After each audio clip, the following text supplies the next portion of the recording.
Siya yan. Bigdi lang kita. Ay.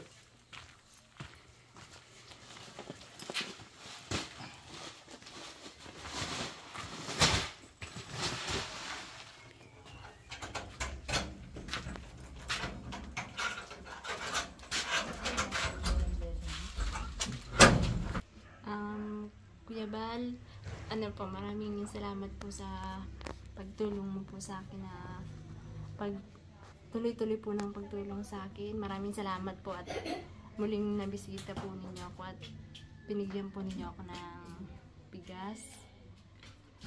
At maraming salamat din po dahil matagal na rin po kami ditong nakatira. Sobrang ganda po ng binigay niyo po sa aking bahay. At salamat po ulit sa binigay niyo po sa aking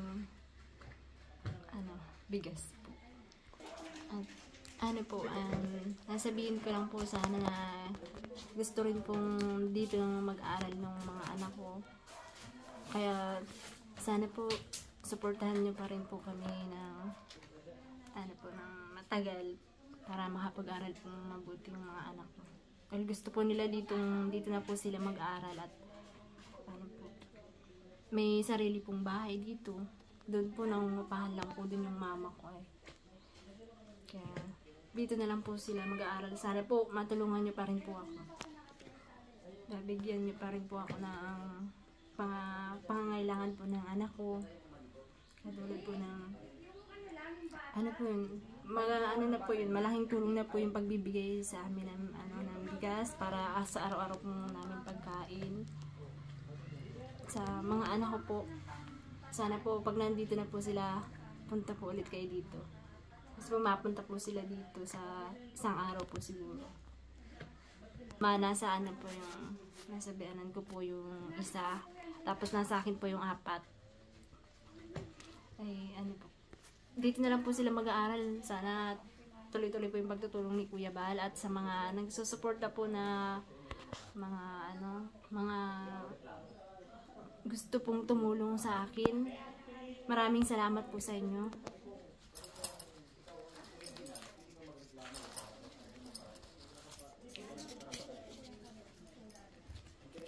Maraming salamat po pala Kuya Bal dito po sa binigay niyo po sa akin. Sobrang malaking tulong na po ito.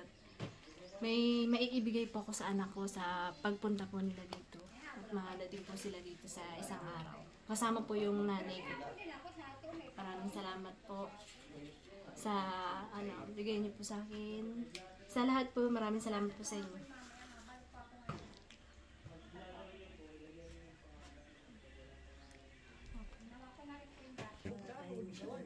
Kuya Bal, thank you very much po Kuya Bal sa pagtulong mo sa amin, pagtira dito sa iyong compound.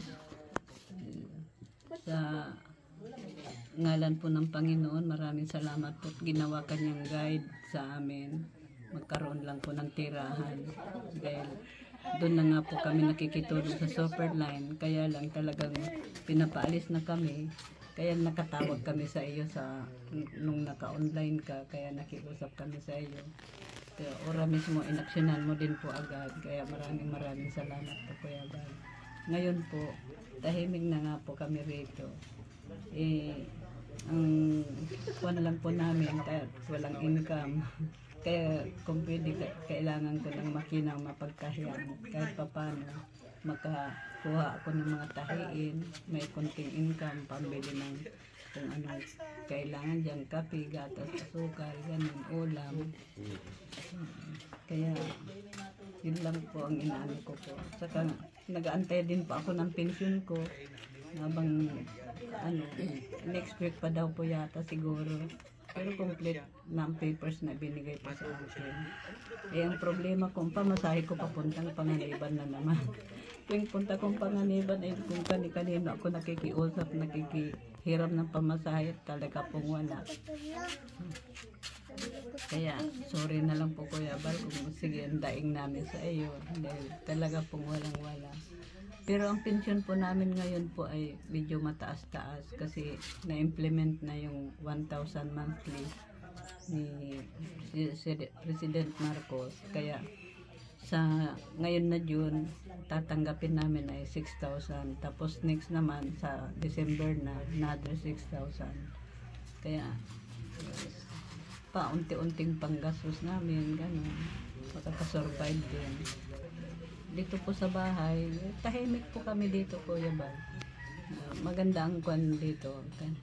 Kaya lang, walang maganda dito magtanim-tanim ng gulay para at least nakakatulong sa pang-araw-araw. Kaya maganda po ang kwan dito dahil tahimik po, ganun. Kahapon po nagpunta kami sa barangay hall dahil sige na nga ang patawag sa amin temporary census daw po dahil may nakatira naman daw po dito, kaya hindi nila alam, hindi nila kilala. Kaya sige po ang patawag sa amin. Kahapon po pumunta ako, yun, nagpatala na rin po kami na dito po nakatira. Kaya yun po sabi nila, kung pwede po papuntahin po rito si Kuya Bal, gusto namin makausap. Yun po ang bilin sa amin. Kaya sinabihan po kita na ganon.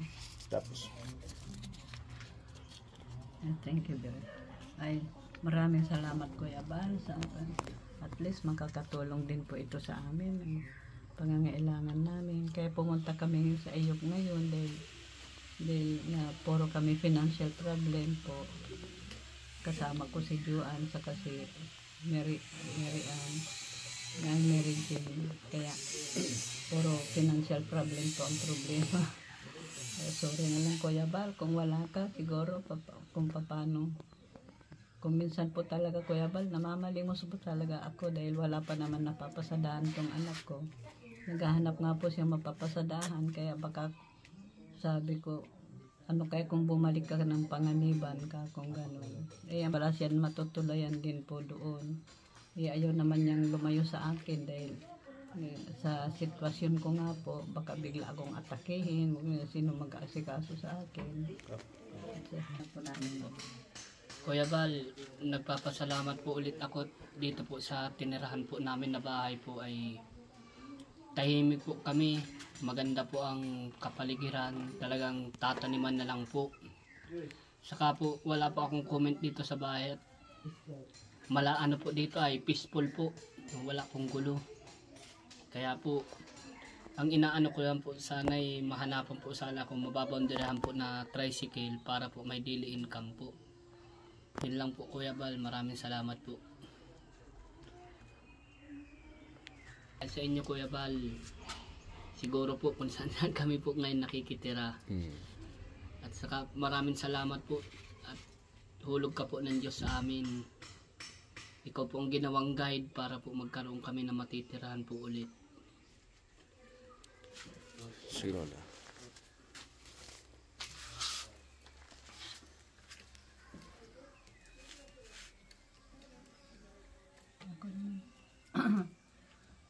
Ay, Kuya Bal, thank you very much po, Kuya Bal.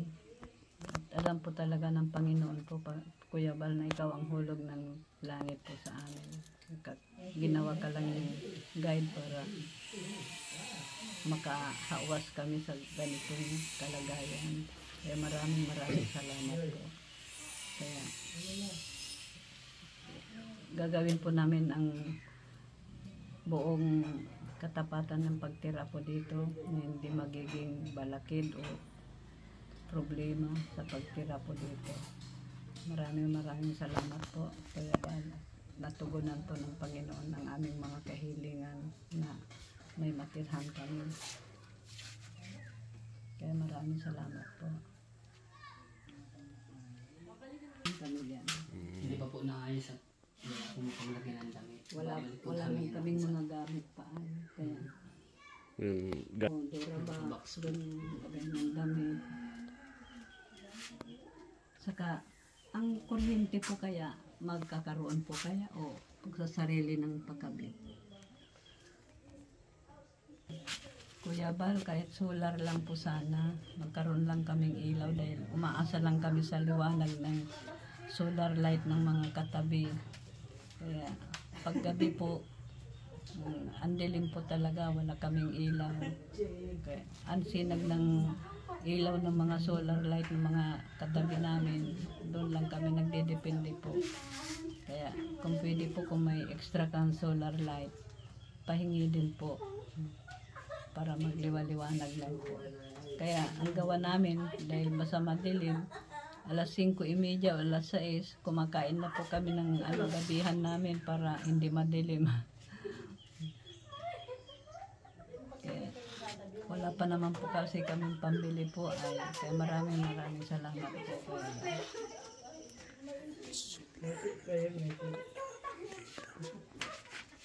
Ito hindi nasasabihan. Hindi. May namatay na daw diyan sa unahan. Kaya sinabihan kami ng isang araw dito na laging sarado. Huwag magbubukas lalo na sa gabi. At may umaakyat na 2 lalaki. Mayroon nga daw nirapado dyan na patay. Namatay yung nirapado. Tapos yung isa na sumasaklolo, nirapado din kaya lang hindi napuruhan. Umaakyat daw, akyat bahay.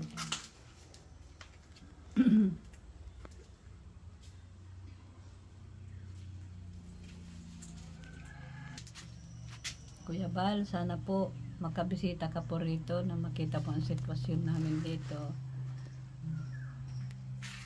At nang makausap mo rin yung kapitan at kanina nagsabi na naman po gusto ka raw po talaga nila makausap din. Maraming salamat po Kuya Bal. Ganda na lang po. Nahiya po ako magparasalita. Maraming salamat po.